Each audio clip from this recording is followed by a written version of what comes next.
मनमोहन सिंह के साथ, कभी पाकिस्तान के पूर्व पीएम नवाज शरीफ के साथ, कभी आतंक के आका हाफिज सईद के साथ, तो कभी अरुंधति रॉय के साथ। नाम है यासीन मलिक। कौन कहेगा ये चेहरा कभी AK-47 उठाकर मासूमों का कत्लेआम करने वाला शख्स रहा है। सियासत से लेकर सेक्युलरिज्म की चाहत ओढ़ने वाले लोगों के साथ बड़े कॉन्फिडेंस के साथ नजर आता रहता है। पाकिस्तान गया तो वहां के वजीर आजम संग तस्वीर खिंचवाता है। पाकिस्तान में धरना दिया तो उस मंच पर याराना निभाने हिंदुस्तान का सबसे बड़ा दुश्मन मोस्ट वांटेड हाफिज सईद भी आता है। ये पाकिस्तान का मोहरा है या हथियार छोड़कर शांति दूत बनने का ढोंग करता है। द कश्मीर फाइल्स में इस जैसा एक चेहरा है जिसने एक बार फिर यासीन मलिक के खूंखार इरादों को याद दिला दिया है। आज JKLF के लीडर यासीन मलिक का एक एक कारनामा जान लीजिए।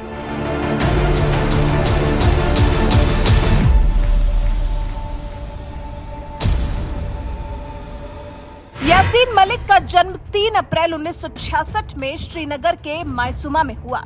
यासीन मलिक के पिता एक सरकारी महकमे में बस ड्राइवर की नौकरी किया करते थे। मलिक के मुताबिक उसने सुरक्षा बलों की सड़कों पर की हिंसा को देखा। 1980 में सेना और टैक्सी चालकों के बीच के विवाद को करीब से देखने के बाद उसने विद्रोही बनने का फैसला कर लिया और ताल नाम की पार्टी का गठन किया। मलिक का संगठन ही था जो 1983 में शेरे कश्मीर स्टेडियम में वेस्ट इंडीज के साथ क्रिकेट मैच को बाधित करने के प्रयास में शामिल रहा। श्रीनगर में नेशनल कॉन्फ्रेंस की सभाओं में खलल डालना और मकबूल भट्ट की फांसी का विरोध करने का भी काम ताल संगठन ने किया। इन विवादों के बाद मलिक को 4 महीने की जेल हुई। साल 1986 में ताल पार्टी का नाम बदलकर इस्लामिक स्टूडेंट्स लीग यानी कि ISL कर दिया गया और मलिक इसका महासचिव बना। 1987 में विधानसभा चुनावों के लिए यासीन मलिक के नेतृत्व में Islamic student league Muslim United front MUF में शामिल हो गया। हालांकि मलिक के संगठन ने चुनाव नहीं लड़ा क्योंकि वो भारतीय संविधान को नहीं मानता था, लेकिन इसने श्रीनगर के सभी निर्वाचन क्षेत्रों में MUF के लिए चुनाव प्रचार किया। कहा जाता है कि इसी के बाद यासीन मलिक ने POK के आतंकवादी कैंप्स में ट्रेनिंग ली। साल 1988 में मलिक JKLF से जुड़ा। कहा जाता है कि आतंकवादी बनने के बाद मलिक ने सबसे पहले उस वक्त के गृह मंत्री मुफ्ती मोहम्मद सईद की बेटी रूबिया सईद को 8 दिसंबर 1989 के दिन घर से कुछ ही दूरी से किडनैप करवा दिया। गृह मंत्री की बेटी की रिहाई तब जाकर हो सकी जब 5 खूंखार आतंकवादी भारतीय जेलों से छोड़े गए। ये वही दौर था जब कश्मीर की धरती रक्त रंजित हो गई। आतंकवादियों के मंसूबे आसमान छूने लगे। धरती की जन्नत जहन्नुम बन गई।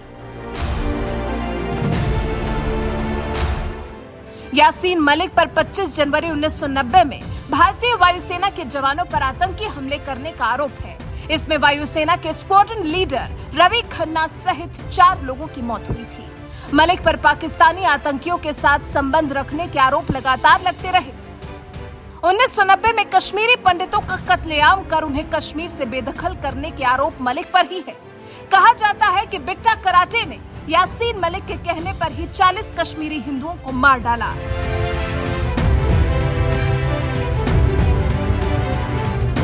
हालांकि इन आरोपों को यासीन मलिक हमेशा नकारता है। आतंकी गतिविधियों और हत्या के आरोपों के बाद मलिक को अगस्त 1990 में गिरफ्तार कर लिया गया और वो मई 1994 तक जेल में रहा।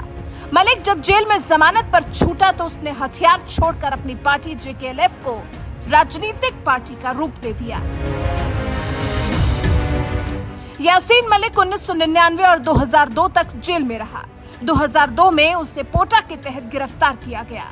दिल की बीमारी से पीड़ित यासीन मलिक पिछले 35 साल से भारत विरोधी आंदोलन में सक्रिय है, शांति का ढोंग करता है।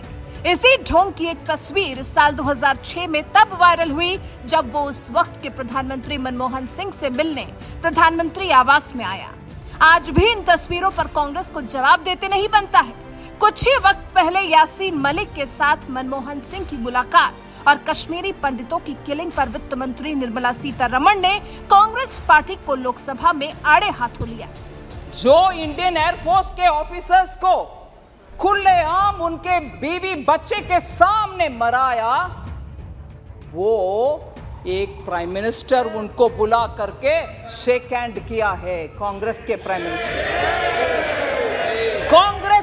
मिनिस्टर उनको बुला करके, जो सेपरेटिस्ट है, और आज बयान दे रहे हैं कांग्रेस कि सेपरेटिस्ट और भारत देश के खिलाफ झगड़ा, अगर वो सच है तो क्यों आपने वो सेपरेटिस्ट को बुला करके प्रधानमंत्री जी के हाथ शेक करवाया, उनको इनवाइट किया?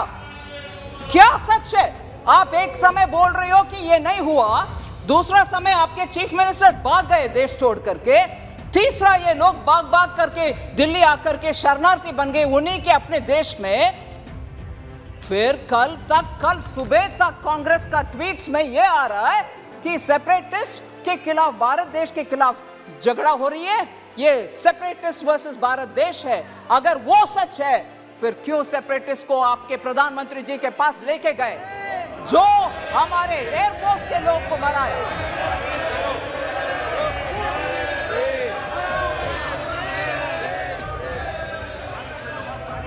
सर, मैं किसी का नाम नहीं ली, मगर प्रधानमंत्री जी के पास गए कि नहीं गए? कल का ट्वीट सच है कि नहीं सच?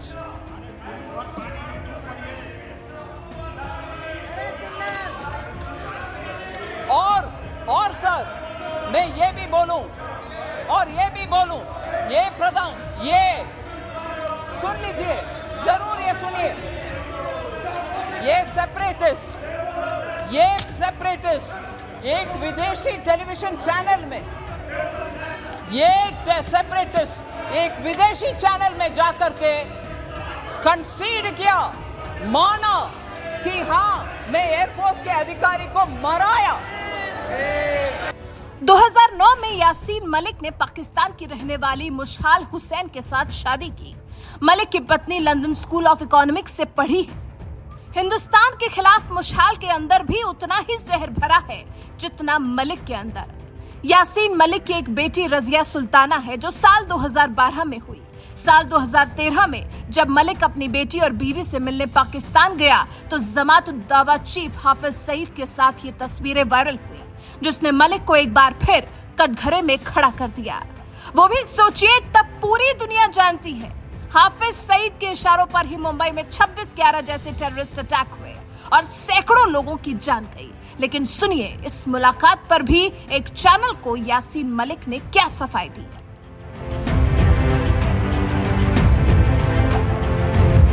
मेरी बेटी पैदा हुई थी, मैं पाकिस्तान गया था। यहाँ अफजल गुरु साहब को फांसी हो गई तो मैंने पाकिस्तान के इस्लामाबाद में 48 घंटे की भूख हड़ताल की। भूख हड़ताल का क्या मतलब है? What is the concept of hunger strike? Hunger strike का एक ही मैसेज है कि आप एक विरोध जता रहे हैं अपने आप को तकलीफ देकर, ना कि किसी किस्म की वायलेंस करते हो, ना किसी को तकलीफ दे रहे हो। यही हंगर स्ट्राइक मैंने की पाकिस्तान की सरजमी पर। वहां पर सिविल सोसाइटी के लोग आए, वहां सियासी पार्टियों के लोग आए, वहां पर हाफिज सईद साहब भी आए। मैंने तो वहां पर किसी को भी नहीं बुलाया था। जितने भी लोग आए थे खुद आए थे। मलिक जैसे अलगाववादियों की असली शामत तब आई जब नरेंद्र मोदी सरकार सेंटर की सत्ता में आई। नरेंद्र मोदी की कश्मीर पॉलिसी ने शुरुआत से ही अपने तेवर दिखाने शुरू कर दिए। इन्हीं तेवरों को देखकर मलिक जैसे अलगाववादी बिलबिलाने लगे। 2014 के एक इंटरव्यू में सुनिए मलिक ने मोदी पर क्या कहा था। मैं यही कह रहा हूं कि आज यहाँ न नेहरू है न अटल बिहारी वाजपेयी, आज यहाँ नरेंद्र मोदी जी हैं। नरेंद्र मोदी जी को लगता है सख्त लाइन लेकर कश्मीर की तहरीक को खत्म कर सकते हैं। दुनिया की तारीख गवाह है, फौजी ताकत का इस्तेमाल करके किसी भी कौम को आज तक दबाया नहीं जा सकता, किसी भी तहरीक को खत्म नहीं किया जा सकता। इसलिए हमारे लिए भी इम्तिहान है जो मोदी जी यहाँ पर आए। इंशाअल्लाह हम भी दीवाने हैं, हम भी इम्तिहान में कामयाब होंगे। 2017 के बाद से ही Yasin Malik terror funding case में सजा काट रहा है। अगस्त 2019 में केंद्र की मोदी सरकार ने जम्मू कश्मीर से आर्टिकल 370 हटाने से पहले JKLF पर बैन लगा दिया था। मोदी के सख्त तेवरों का मोदी के सख्त तेवरों का एहसास शायद यासीन मलिक जैसे लोगों को पहले ही हो चला था। इसलिए एक टीवी इंटरव्यू में मलिक ने कहा, देखिए नरेंद्र मोदी जी को मैं भी एक मैसेज देना चाहता हूँ कि हम लोग भी दीवाने हैं। तुम अगर जुल्म करना चाहते हो तो जी भर के करो। मैं तो सिर्फ ये कहूंगा, इधर आज सितमगर तो हुनर आजमा, तुम तीर आजमाओ मैं जिगर आजमाऊंगा। हम हिंदुस्तान के लिए कभी बदुआ नहीं चाहेंगे। नरेंद्र मोदी के लिए फिर एक बात कहूंगा, ऐसा वातावरण बन रहा है जिसको फैज अहमद फैज ने 2 लाइनों से कहा है, निसार तेरी गलियों में वतन के जहां चली है रस्म की कोई सर उठा के न चले।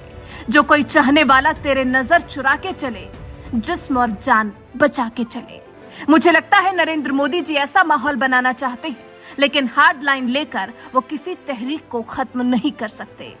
इस वक्त भी यासीन मलिक जेल में है।